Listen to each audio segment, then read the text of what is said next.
Thank you for joining our first session of the day, which is all about finding your dream wedding dress, which has got to be one of the most exciting parts of planning a wedding. I'm delighted to be joined by Susan Lightbody from Opus Couture in West Kilbride. It is one of the best bridal boutiques in Scotland, and Susan has a wealth of knowledge on everything to do with finding your dress, what the next big trends are going to be, what you should know about dress shopping, all of that kind of stuff. So yeah, I'm delighted to be talking to her today. Thank you for joining me, Susan. Hi there, thank you very much for having me. I'm looking forward to it. I think I'm going to start by asking you probably the question that I would get asked the most by brides to be, which is when should you actually start looking for your wedding dress? So, we normally recommend about a year. That gives you plenty of time to get your dress ordered in time, plus plenty of time at the end to allow for fittings and alterations. However, you don't need to panic if you've got less than a year before your wedding. You can still go into a salon, and some designers offer rush cuts. You can also buy sale gowns and samples. And as well, if your wedding's 2 years away and you're just desperate to go and try stuff on, you don't need to wait a year. Just come and see, go out and try. The trends change, but it's not the same as high fashion. So if you're keen to get out there and look, that's okay. We've got dresses for girls getting married in 23, so don't panic. But a year's about a nice time. And wedding dress shopping is obviously very, very different to regular shopping in that you have to make appointments at the boutiques and you've got to set aside a bit of time for each appointment. So I was just wondering, do you advise that brides to be kind of only go to a certain number of salons in one day? And if so, like what do you think is kind of the ideal number? So yeah, we would recommend. Appointment times can vary from salon to salon, from between an hour. I know we certainly offer a 2 hour appointment time. It can be quite a journey that you go on during that time. It can be fun, but it can be very emotional as well and quite draining. It is a big deal. You're picking the most important dress you're ever going to wear, and we want you to enjoy the experience and not stress yourself out with I've got to go, I'm rushing to the next appointment, I've not time to eat in between, and it can be quite overwhelming. So you're better to maybe do even one in a day, two at an absolute push, but definitely not three, because any girl we've had that's done three, by the time they're in their third appointment, they've hit the wall. It's so difficult to move on from that. So why not enjoy the experience? Do one appointment, go for lunch, with your mum or your bridesmaid, and enjoy the day, and then maybe do one the following week or the next day or something. Yeah, it's probably the best bet. Yeah, I think that's very, very good advice. I remember when my best pal was planning her wedding, we made the mistake of going to three shops in one day and we were absolutely knackered by the end of it. So yeah, I totally agree. I think people should kind of just do one or two and really make the most of it. I was wondering what the experience of dress shopping is actually like right now, because obviously due to COVID, there are different restrictions and things in place.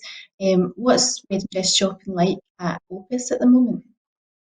So obviously we've had to change it slightly, but we've been very conscious that we didn't want to take away the special feeling or the joy of it.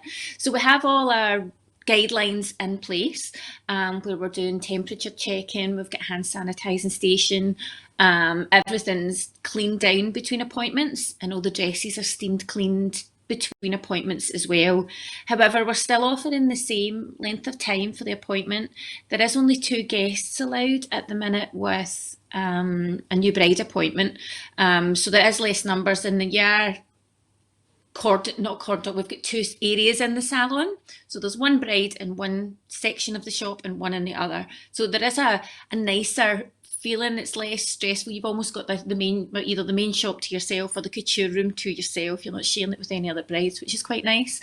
And then after that, we're keeping the experience the same. You get to try on the styles you want, work out what shapes suit you best, making sure that you're getting to the point where you find a dress that you just feel amazing in, and that's what's most important. So there are changes, but we're trying to make sure that your experience isn't compromised at the minute. We're wearing a mask, which is hard because we like to see facial expressions, and so a lot of the time we're wearing our mask saying, look, we are smiling at you. Are you smiling? Are you happy? So, but yeah, we're getting there with it, and it's fine. We're finding that it's not curtailing anybody's experience at all. And I've been wondering because obviously, like you say, you can't bring as many people with you dress shopping as normal, and I'm wondering if that's a wee bit of a blessed disguise because I'm just thinking of like watching episodes of Say Yes to the Dress and things like that, and when you have a big group of people with you, sometimes there's such a thing as too many opinions. Like, do you think that even in normal times, it's better to kind of keep the number of people you bring with you to an appointment to a kind of lower number? Yeah, definitely. We've found the bigger the party, the more difficult it can be. Everyone in the party does have the bride's best interest at heart. Obviously, that's why they're part of their wedding party, but everyone has their own tastes and opinions. So if someone loves sparkle, they might favour the sparkle over maybe the right one. And everyone has a different opinion, and it can be quite difficult to hear the bride's voice and all of that. So yeah, we wouldn't normally, under normal circumstances, we don't recommend more than 4 people to the appointment, just because the bigger it gets, the harder it is to manage, and for the bride as well. So at the minute with 2, it's actually lovely because it's the bride's 2 most important. So whether it's mum and bridesmaid or sister and bridesmaid or the 2 bridesmaids that are with her, and they usually are just completely focused on what the bride wants and what's most her, rather than getting swayed by lots of different opinions. So we found that it can be a lovely experience just having a wee bit more intimacy with it. And how much kind of prep and research do you think somebody should do before they come shopping for their wedding dress? Like, do you think that it's a good idea to be kind of trawling through Pinterest and magazines and blogs to get an idea of what you would like? Do you find that brides come to you like with a strong vision? And how helpful is that? Because you often hear about people going with a strong idea and then they end up going for something completely different to what they originally expected. Yeah, we do recommend to definitely do some research, have a look, but don't get too um, swayed or too invested in an image. We can sometimes have a girl that goes, "This is it. This is my dress. This is the one I want," and then when you put it on, and it maybe turns out to not be what you imagined it, or actually the cut isn't the right cut, or you don't actually like the detailing when you see it, it can be really hard to move on in your appointment onto new things and explore different shapes, which we would help with and advise with. Your bridal consultant will take you to the next step, but it's hard to move from that if you've set your mind too much.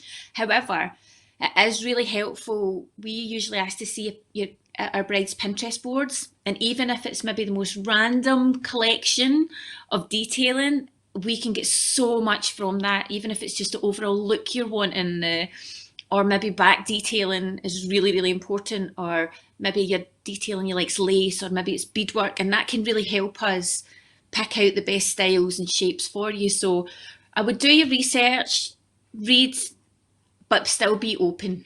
Be open, and your bridal consultant's there to help you go down, maybe, because there's some designs you can't imagine them because they're so beautiful, they're so unusual, they're so different. So you need to be open to go, by the way, have you seen this new gown? Look what it can do and look what it does for your body. So be open, but it's definitely worthwhile doing your research as well. Yeah, I think that's a really good point. And something that's also worth bearing in mind, I suppose, is that you probably shouldn't go looking for your wedding dress until you do know things like your venue and the time of year that you're getting married, and just like things like that. All of that can kind of help inform your choice. And another thing I guess people might be mindful of is like what the latest styles are and things like that. And I was going to ask you, because obviously over the past month or so, all of the kind of wedding fashion shows have been taking place, and normally, obviously, they would be in real life with big extravagant catwalks, but they've all been taking place virtually this year. And I wondered if you've managed to see any of the shows, and if you've kind of spotted any exciting trends that are coming up, or if there was anything that stood out to you. Yeah, so we've been watching them. So it's It's great to see them. It's great to see the collections all together. One thing that did stand out to me this year was there was a lot of detachable capes, detachable sleeves as well, like a detachable full length sleeve, which you can like popper on and off. Also, the most beautiful like chiffon capes that would kind of hang from the shoulder but still be low enough to show the your back. So if you've got a back feature, the cape hangs lower and hangs out. As well, a mix of extreme classic and simple to extreme detail and embellishment. Um, as well, we've found a lot of like soft skirts, not full A-lines, but soft, delicate, almost boho-y, but it's boho with sparkle and glamour. You know, like they were the kind of main things that stood out for us. Yeah, I think it'll be interesting to see how things go over the next wee while and what kind of trends get big. Because on the one hand, everybody's been wearing their pajamas for the past few months, and they might just be like really craving going for something quite opulent and glamorous. But then on the other hand, there is that kind of comfort factor, like we've got used to being comfortable, so maybe kind of softer fabrics are going to be a really big thing. Um, it's interesting what you're saying about the detachable sleeves and detachable capes and things like that, because I think that a lot of people really like the idea of having a few different looks in one day. And yeah, I was kind of wondering as well. Obviously, somebody will like just like if you were shopping normally, like I'll sometimes see a dress and I'll think, oh, that would be amazing, but I wish that the hemline was different, or I wish that it had sleeves or something like that. If somebody comes into Opus and maybe they see a dress and they love everything about it, but there's one thing that they would change, is it quite easy for them to maybe customize a dress? Like, do a lot of designers allow you to do that? And what's the process like for that? Yes, we're really fortunate here in Opus where all of our team have a fashion qualification. So we're all design based trained. So we can do a lot in house. We'll have a sewing room and our technical team are amazing. So if there is a gown that doesn't have a sleeve and our bride wants a sleeve, we can add it. If the neckline, one of the trends just now is this low plunge. Not everyone's comfortable with that, so you can maybe have some lace added onto it, just even subtly to disguise how low it is. You can change a strap from a thin one to a broad one, or add a strap if there's no straps at all. You can add buttons onto a gown. You can maybe add some beadwork. You can add an overskirt. There's so much that you can do, even with just styling, never mind the actual customization of a gown. But some of the designers, one of the new dresses that I did see, with extraordinarily long, beautiful lace trains, it was actually detachable train piece, which was fantastic. You can also add overskirts. Some of the designers will do your custom length as well. So it depends on the designer and what their capabilities are. And that's something that your consultant will know and be able to recommend as well. You can do a lot in house too. So yeah, we're really fortunate. So there's not really many obstacles for us. We'll find a way of getting you what you want. That's brilliant, and that's probably very reassuring for a lot of people who are watching this, because I think everybody ultimately, like, they want to get the perfect dress for them, and they want something that feels quite unique and special for them. So it's good to know that there's so many options when it comes to customizing a dress. I also wondered, what are the timescales like then? So say you're wanting to order your dress, and then you maybe want to get alterations made and all that kind of stuff. When say somebody's gone shopping and they've picked their dress a year before the wedding, when can they expect it to arrive in store, and when can they expect to get changes made? Can you just talk me a wee bit through the kind of typical average timeline of a wedding dress? Yeah, absolutely. So from when our bride decides that this is the one, she's found it, she's saying yes. We then measure the bride. We discuss with the bride what the best size for her is. So we look at the designer's measurements and we decide, right, okay, we're going for this size. From that point, the dress takes about 6 months to come in, maybe a month or two either side, but on average about 6 months. As soon as the gown arrives in the salon, the bride's contacted and she just comes in, tries it on, makes sure it's just fabulous. Nothing happens then until 12 weeks before the wedding date, and that's when the fitting and alterations start. And within that time, you would maybe have 2 to 3 fittings, just making sure your bodice, your hem is perfect, and then a wee final fitting where she brings whoever's dressing her on the day, and they get a full training session in how to dress her, bustle the train up at night, all that kind of stuff. And she's confident walking in it, moving in it, sitting in it, all of that. And then the week of the wedding, whether it's the day before, 2 days before, whatever fits in, that's when she comes and collects it. The dress is fully steamed and prepared for her at that point. And we've also got plenty of time then in between all of that to have all our alteration accessories, like her veil, headpiece, belt, everything like that. And you've just reminded me actually to ask you about sizing and stuff like that, because obviously when you come into a salon, most of the dresses you only have maybe one out on the rail, like one sample of each dress, and not everyone's going to fit that sample. So how does that work when it comes to trying dresses on for people? Like how do you kind of make sure that they can visualize how that dress is going to look on them if they aren't the same size as the sample? And have you got samples to suit every dress size in store? Yeah, we have our sample range goes from a size 8 to a size 28, and every size in between. And going back to when we go buying, so like when we're watching catwalk shows and when we're buying our collection of dresses, if we see a dress coming down the catwalk, we will then go, do you know what? That would look amazing on somebody that's pear shaped. That would look amazing on somebody that's 6 foot. That would look amazing on someone who's petite. That one would look amazing on someone that's got no bust. That would look amazing on somebody that's got a bust. So when we buy dresses, we're buying them with body shapes in mind, and we also buy for a full rail. So you may want to try Mikado. So we make sure within our Mikado collection, the Mikado fabric collection, we have a great size range so that you can visualize and imagine all of them. As well, we will pin you into the dress, we will put panels in the dress, we will talk you through necklines. So we have lots of ways to enable you to try exactly what you want on and help you visualize it in your own size. And as well, when we're measuring, a lot of girls maybe put off dress shopping because they're like, I'm not going to be this size on my wedding day. I'm losing weight before I try anything on, and they're panicking and they're worrying about it. You don't need to. Don't compromise your time scale for that.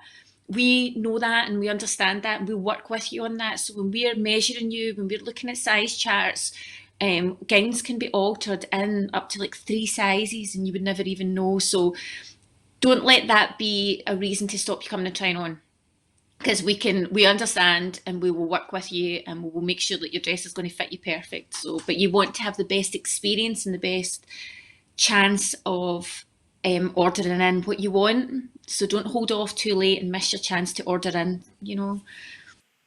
Obviously, a wedding dress is the most special fashion item that you'll ever buy, and I always think it's a shame that people we get to wear it on their wedding day and then afterwards it just ends up hanging in a wardrobe. And I wondered if any Opus customers have done anything interesting with their wedding dress after the day to get a bit more use out of it. Yeah, there's a few things that we've heard about and seen about. What tends to happen is the dress hangs in its garment bag for a while, and the bride looks at it going, "What am I going to do with it? Oh my gosh, what am I going to do with it?" Before, so first off, they usually bring it back to get cleaned, and then we can store it in a nice box for you, and that kind of is the first step. Other nice things though that you can do and we have heard about, you can have it framed. So if you have a really amazing house with a big wall and you want a 6 foot frame with your wedding dress in it, you can do that. We've also had girls who have maybe used elements of it for christening robes, which can be nice for their babies. And another thing we've had, which isn't maybe necessarily their dress, but we've had a few instances where if the girl maybe no longer has her own mum, but brings in part of the dress or an element of her dress, whether it's the pearls of it or a piece of lace of her mum's wedding dress, we can then incorporate that into her own wedding gown, which can be really special, knowing that some of the beads that were on her mum's dress are now on her own wedding gown, so she's with her on the day. So that was probably one of the most loveliest things we did. It was lovely. Mm-hmm. That's a really lovely thing to do, and that's something that during my time at Scottish Wedding Magazine, obviously we would interview people about their wedding dresses all the time, and I was always amazed by the really creative things that people could do to kind of pay tribute to a family member like their mum or their gran by incorporating elements of their dress, maybe, or even into their veil or something like that. It's such a nice thing to do. The last question I wanted to ask was, who is your favourite celebrity bride of all time? Like, who do you think what's your ultimate kind of celebrity wedding dress and why? So as you can imagine, at Opus we're utterly obsessed with all things wedding, all people who get married from current to history. However, my own personal favourite was Kate Moss's wedding dress. Absolutely loved it, and we were really lucky. It was in the V&A in 2014, I think it was. They did a wedding dress exhibition, and that was displayed. And as a whole team, Opus went down to the exhibition to see the wedding dress exhibition, and that actual dress was there. So we got to see it up close and personal, and it's so beautiful. It's, if you remember it, it's like a 30s style slip, tulle overlay, bias cut, but the beadwork, I think it had something like 25,000 sequins on it. And it was at the top very light, and then it got heavier and heavier, and the sequins were sewn into peacock feather shapes. I mean, it was just beautiful. And actually, looking at the pictures, the legs were sheer, and at the time nobody was doing that. Now we're seeing a lot more sheer cutaways and stuff, but if you imagine that was 6 years ago, well, no, she wouldn't have got married then. That's when I seen the dress. So, I mean, amazing, absolutely amazing. It was just beautiful. Yeah, I absolutely loved that dress as well, and it was such an influential wedding. I think that kind of like the boho look is obviously everywhere now, and I feel like Kate Moss kind of spearheaded that, and having like all of the bridesmaids, and I think they were all wearing white and things like that as well, and that's kind of become more popular. Yeah, I totally agree. That was an absolutely gorgeous wedding.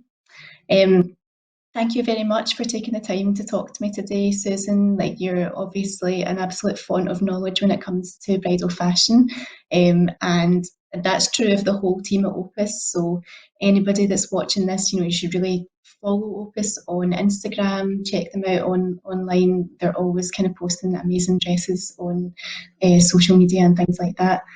Uh, Thank you very much for joining this session today. Remember that there's sessions going on throughout the whole day, and make sure that you visit the exhibitor stands as well. There's lots of special offers and discounts available. And yeah, enjoy yourself, enjoy wedding planning, and enjoy shopping for your wedding dress. Thank you.